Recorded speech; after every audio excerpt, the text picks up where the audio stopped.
Hello and welcome to my studio. Do you want to paint a poppy but you're wondering which reds you should use for this? Hopefully this video will help you to select the right reds to get the bright colors of the poppy, the silky texture, the crinkles, and to render the natural variety that you get on a flower petal.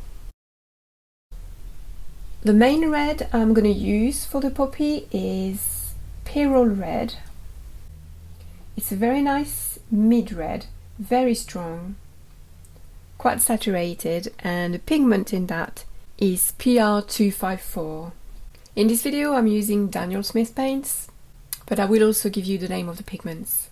This color is the main color of the poppy petal, so it's going to be on all of them, particularly on the mid-tones and on the shadows as well, and just bleeding into the highlights. My next red is Peril Scarlett.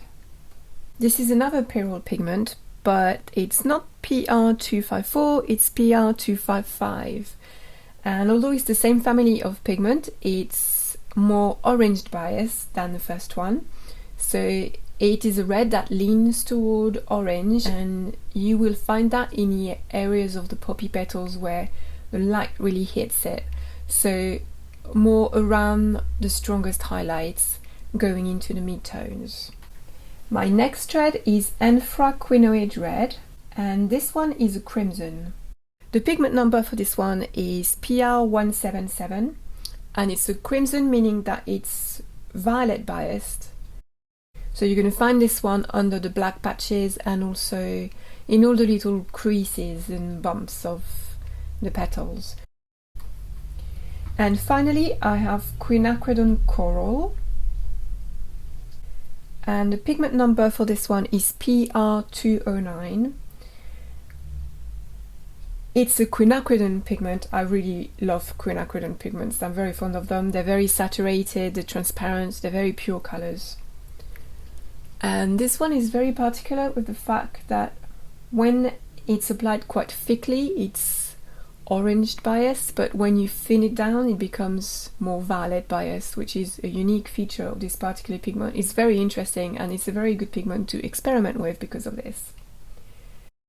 Now when you look at the poppy, there is no pink in there as such, the petals are not pink, but this color would really help give a glowing quality to your red. So it's almost like a secret color that you're using as a glaze to give a glow without actually turning any of the petals pink. So I would use that over some of the mid-tones, but also some of the parts that you want to come forward in your petals. And that's it. These are the 4 reds that I would use to paint my poppy. So here is the palette with the name of the pigments.